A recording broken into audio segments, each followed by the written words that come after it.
Next India ने पहले ही आपको बताया था कि आज 3:15 पर मंत्रिमंडल शपथ ग्रहण समारोह होगा। यह भी हमने आपको बताया था कि 20 से ज्यादा मंत्री पद की शपथ लेंगे। और अब सामने आई राजपूत समाज से नाराजगी। प्रताप फाउंडेशन संयोजक महावीर सिंह सरवड़ी का बयान, कुल 3 विधायकों को मंत्री बनाए जाने पर बोले सरवड़ी, कहा कि चुनाव में राजपूत समाज को दिए गए थे 26 टिकट और इन 26 प्रत्याशियों में से जीत कर आए 16 प्रत्याशी। राजपूत समाज का 60% रहा जीत का प्रतिशत, जबकि खुद पूरी बीजेपी पार्टी की जीत का प्रतिशत 52% रहा। राजस्थान में 90% राजपूतों ने दिया बीजेपी को वोट, लेकिन फिर भी राजपूत समाज से बनाए गए सिर्फ 3 मंत्री। हालांकि इससे पहले कि जब आप मंत्रिमंडल को देखेंगे तो आपको 5 के आसपास राजपूत समाज से मंत्री नजर आते हैं, लेकिन इस बार 3 को जगह दी गई है और वो 3 है राज्यवर्धन सिंह राठौड़, दिया कुमारी और गजेंद्र खिमसर, जिनको मंत्रिमंडल में शामिल किया गया है। हालांकि तीनों ही कैबिनेट मंत्री हैं और कैबिनेट मंत्री का दर्जा तीनों को मिला है, लेकिन राजपूत समाज की नाराजगी सामने आई है और उन्होंने कहा कि 26 में से 16 सीटें जीतकर हमने दी है और जीत का प्रतिशत 60% रहा है, जबकि खुद पूरी बीजेपी पार्टी की जीत का प्रतिशत 52% रहा। वहीं यह भी कहा गया है कि राजस्थान में 90% राजपूतों ने बीजेपी को टिकट दिया है, लेकिन फिर भी राजपूत समाज ने सिर्फ 3 मंत्री बनाए हैं। हालांकि इस दौरान अगर जब आप जातिगत आधार पर मंत्रिमंडल का बंटवारा करेंगे तो फिर आपको नजर आएगा कि 4 जाट नेताओं को मंत्रिमंडल में शामिल किया गया है, जबकि 3 राजपूत नेताओं को, 2 ब्राह्मण नेताओं को। जबकि मूल रूप से जब बीजेपी की बात आती है तो कोर वोटर्स के तौर पर राजपूत, ब्राह्मण, वैश्य नजर आते हैं। और इस खबर पर बात करने के लिए हमारे साथ महावीर सिंह सरवड़ी जी खुद जुड़े हैं, प्रताप फाउंडेशन के संयोजक हैं। महावीर सिंह सरवड़ी जी, 3 बनाए गए लेकिन तीनों कैबिनेट मंत्री हैं सर, क्या सोच रहे थे कि 5 होने चाहिए, 4 होने चाहिए, कितने होने चाहिए?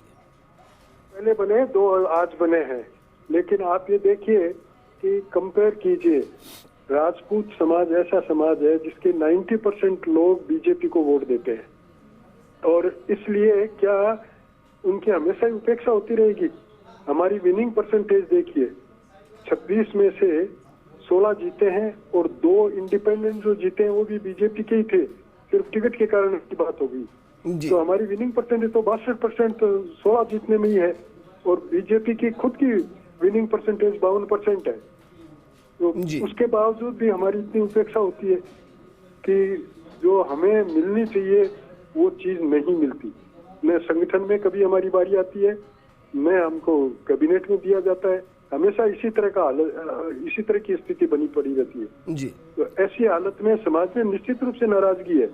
और दूसरा, नाराजगी के बाद में कुछ लोग तो जो थोड़े बहुत समझदार हैं वो तो ये कहते हैं कि हमारी गलती खुद की हमारी है कि हम एक तरफा वोट देते हैं, हम क्यों नहीं दोनों तरफ रहें। तो ये बात भी अब चलने लग गई है, ये ज्यादा जोर पकड़ेगी। और जब आप निर्णय करते हो उस समय ये ध्यान नहीं रखते हो क्या कि पूरे राजस्थान में 90% राजपूतों ने वोट दिए हैं आपको। कोई जरूरी नहीं है कि सिर्फ राजपूत को वोट दिए, हर जाति को वोट दिए हैं और फिर भी अब इतनी उपेक्षा हो रही है जी। लेकिन निश्चित रूप से समाज में नाराजगी है। लेकिन महावीर जी, ब्राह्मण को तो 2 को ही कैबिनेट का हिस्सा बनाया गया है, वैश्य तो कोई है ही नहीं, जबकि मूल बीजेपी का वोटर है, यादव भी कोई नहीं है। बीजेपी का वोटर है, उनकी संख्या देखिए और उनका मूल वोटर आप जो बता रहे हो ना, वो दूसरी पार्टियों में नहीं दे रहे हैं क्या? हमारे दूसरी पार्टियों में कोई जाता ही नहीं है। हमारे तो दूसरी पार्टी के, हमारे खुद के जो कैंडिडेट राजपूत होते हैं वो भी हारते हैं, वो कोई नहीं देखता है। तो इसलिए नाराजगी तो निश्चित रूप से होगी जी। तो इसको लेकर क्या सरकार से बातचीत की जाएगी? मैं इसलिए कह रहा हूं क्योंकि फुल स्ट्रेंथ 30 मंत्रिमंडल के अंदर हो सकती है, अभी सिर्फ 25 है, 5 अभी भी सीटें खाली हैं। ऐसा है, सरकार की अगर इच्छा बातचीत की है तो कौन मना करता है? आओ बातचीत करो, हमें समझाओ जी। और अगर नहीं है तो फिर समाज सोचेगा क्या करना है जो जी। नहीं, लेकिन सर इससे भी तो फर्क पड़ता है ना कि पोर्टफोलियो कितना बड़ा है या नहीं पड़ता, क्योंकि दिया कुमारी उप मुख्यमंत्री हैं। राज्यवर्धन राठौड़ को शामिल किया गया, मानकर चल रहे हैं बड़ा पोर्टफोलियो होगा। हो सकता है बड़ा पोर्टफोलियो सब हो, लेकिन बड़ा पोर्टफोलियो होना ही कई बात थोड़ी खत्म हो जाती है। कितने लोगों को, कितने % लोगों को दे रहे हैं, ये तो देखना पड़ेगा ना। तो फिर भी कोई तो ऐसा होगा ना कि सर आप सोच रहे होंगे कि भाई 4 होनी चाहिए थी मंत्रिमंडल में, जगह 5 होनी चाहिए थी। मैं इसलिए कह रहा हूं क्योंकि जाट समाज से 4 है।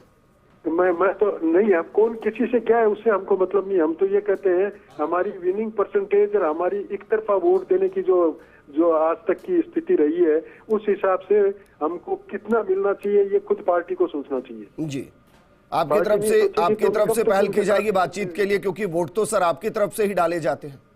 हाँ, तो इसीलिए तो यही तो कह रहे हैं हम कि हम हमारी तरफ से वोट डालते हैं, फिर भी हमारी उपेक्षा होती है।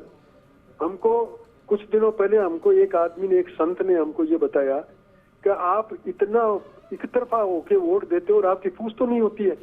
तो ये बात चुभती नहीं है कि समाज को? जी, ये बात समाज को बुरी लगती है और तब समाज को सोचना पड़ता है। समाज सोचेगा कि अब हमको क्या करना चाहिए। लेकिन सर समाज आपसे भी सवाल करेगा कि आपने बातचीत की क्या, तो आप बातचीत करेंगे कि भाई हमारे समाज के अंदर ये नाराजगी है, इसको दूर कीजिए। हम तो कहते हैं बातचीत करने की बजाय हमने तो बिना बात किए उनको वोट दिए हैं, तो उसकी कीमत ज्यादा होनी चाहिए। जिसकी गरज करके और जिसको राजी करके वोट लेना चाहते हैं उसकी गरज होगी, या जो चुपचाप आके चुपचाप वोट देके जाता है उसकी गरज होगी?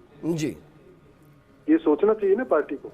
लेकिन पार्टी तो आपके हिसाब से नहीं सोच रही ना सर, तो फिर मांग तो उठानी चाहिए। मैं कह रहा हूँ कि पार्टी हमारे हिसाब से नहीं सोच रही है। सब पार्टी के लिए सब जो समाज है वो इस तरह सोचना शुरू कर रहा है कि फिर हम क्यों एक जगह बंधे रहे हैं। महावीर जी शुक्रिया हमारे साथ बातचीत करने के लिए। वो कह रहे हैं कि 60% से ज्यादा हमने विनिंग परसेंटेज बीजेपी के लिए हासिल किया, 26 में से 16 सीटें जीत कर दी, उसके बावजूद नजरअंदाज किया गया और इसकी वजह से समाज में नाराजगी है।